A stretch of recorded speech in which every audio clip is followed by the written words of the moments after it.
Something extraordinary is unfolding in the Middle East right now, and if you blink, you might miss the moment that changed everything. In the span of just a few days, a conflict that many analysts believed would remain limited has suddenly spiraled into a crisis that could reshape global politics, energy markets, and military strategy for years to come. Oil routes are under pressure, missiles are flying across borders, and diplomatic negotiations that once seemed possible are now collapsing in real time. But the moment that truly stunned observers happened on live television. During a tense interview about the rapidly escalating situation, former U.S. President Donald Trump dismissed the growing chaos with a phrase that immediately ignited controversy. According to his own words, the unfolding conflict was simply a detour, not a catastrophe, not a strategic disaster, just a temporary deviation on the road. That single comment instantly raised a bigger question. How did the situation deteriorate so quickly, and why is the possibility of a ceasefire suddenly off the table? To understand where things stand now, we need to rewind the clock and look at the chain of events that pushed this conflict toward the edge. It began with a series of coordinated military strikes targeting strategic infrastructure inside Iran. Early operations were described as limited and precise, focused primarily on military installations and missile facilities. But as the days passed, the scope of the strikes expanded dramatically. Energy infrastructure, fuel depots, and industrial sites began appearing on target lists. Massive fires erupted across key regions, sending towering columns of smoke into the sky and disrupting critical supply networks. For Iran, the message was unmistakable. What had started as a contained military confrontation was beginning to look more like a campaign designed to cripple the country's economic backbone. At first, Tehran appeared willing to de-escalate. Diplomatic signals suggested that Iranian officials were open to a ceasefire if attacks stopped and negotiations could begin. That window, however, closed almost as quickly as it opened. More strikes followed. Critical infrastructure, including facilities tied to water purification and fuel processing, reportedly suffered damage. As those attacks continued, Iranian leadership began reassessing its strategy. From their perspective, accepting a temporary pause only created an opportunity for additional pressure later, and that calculation led to a dramatic shift. Instead of signaling readiness for another ceasefire, Iranian officials delivered a message that stunned diplomatic circles. This time, they said, the answer was no, no pause, no reset. No negotiations under fire. That refusal fundamentally changed the dynamics of the conflict. Washington had largely expected economic and military pressure to eventually force Tehran toward compromise. Instead, Iran appears to have adopted a completely different approach: endure the pressure, retaliate where possible, and make the conflict costly enough that the pressure shifts back onto the countries applying it. Evidence of that strategy began appearing almost immediately. Missile launches targeting regional military positions intensified. Drone activity increased across contested airspace. Defensive systems across several Middle Eastern states were placed on high alert as governments prepared for the possibility of wider escalation. And then came the economic shock. The Strait of Hormuz, one of the most strategically important shipping corridors on the planet, suddenly became the focal point of global attention.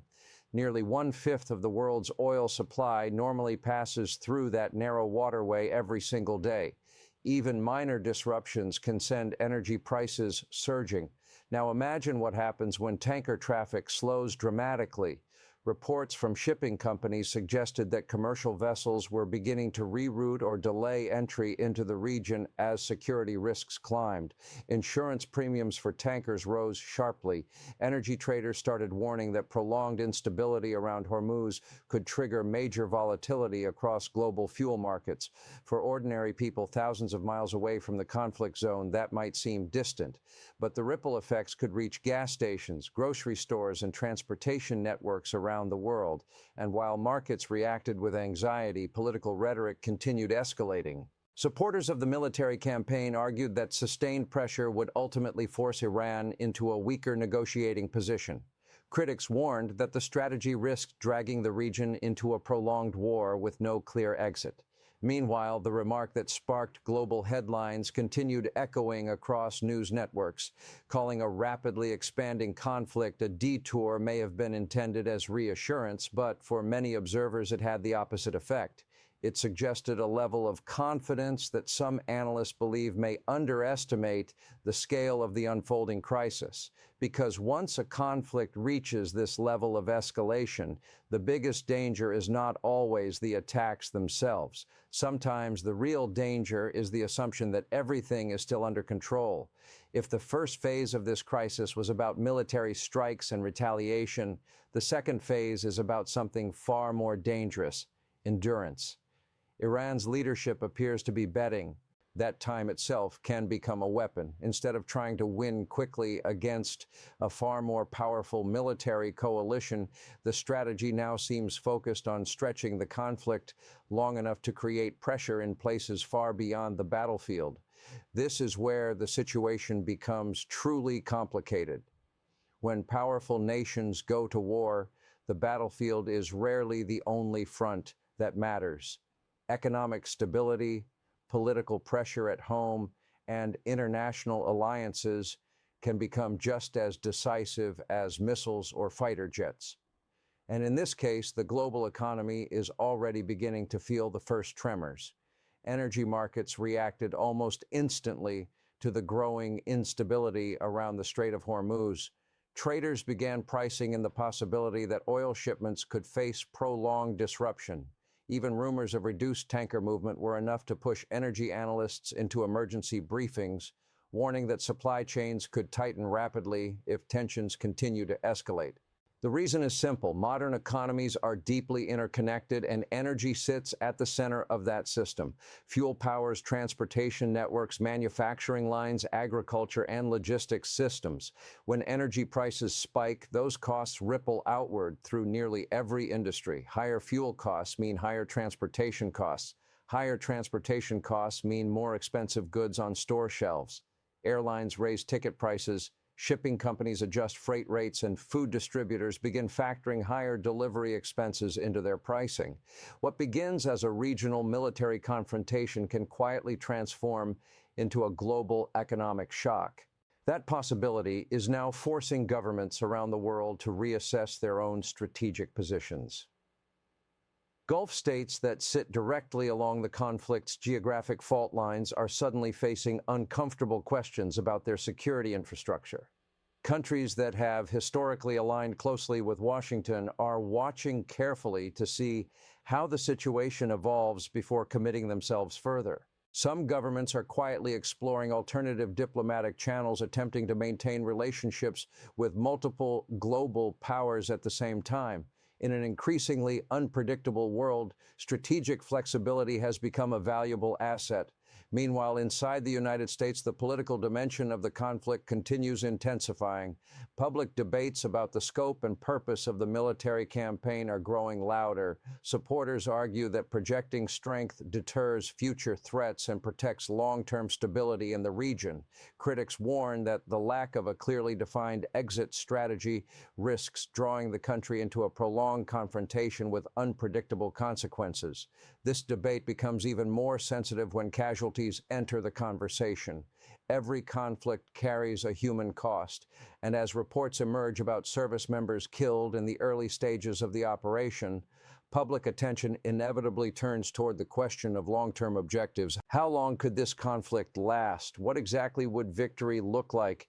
And perhaps most importantly, how does it end? At the moment, none of those answers appear particularly clear. Military analysts generally describe three possible paths forward. The first is a negotiated de-escalation, where international pressure eventually pushes both sides toward a genuine ceasefire agreement. In this scenario, diplomatic backchannels reopen, regional powers help mediate talks, and the immediate risk of wider war gradually fades. The second possibility is a prolonged standoff. Neither side fully backs down, but the conflict settles into a tense pattern of periodic strikes, economic pressure, and constant brinkmanship. This kind of frozen conflict can last months or even years, slowly reshaping alliances and strategic calculations across the region. The third possibility is the one that worries experts the most: full escalation. If either side believes it can gain a decisive advantage through expanded operations, the conflict could widen dramatically. Ground forces, larger missile campaigns, or direct confrontations between regional militaries could transform what is currently a contained crisis into something far more destructive. Right now, the world stands somewhere between those possibilities. Diplomacy has not completely collapsed, but it is clearly under enormous strain. Military operations continue, yet both sides appear cautious about crossing certain red lines that could trigger uncontrollable escalation. That uneasy balance is what makes the current moment so volatile, because history has shown that once conflicts reach this stage, the most dangerous developments often come from unexpected moves, miscalculations, or decisions made under intense pressure. The next few weeks may determine whether this crisis gradually cools down or becomes one of the defining geopolitical confrontations of the decade. And for governments, markets, and ordinary citizens watching events unfold, the same question remains hanging in the air. Is this still a detour, or is the world entering an entirely new road?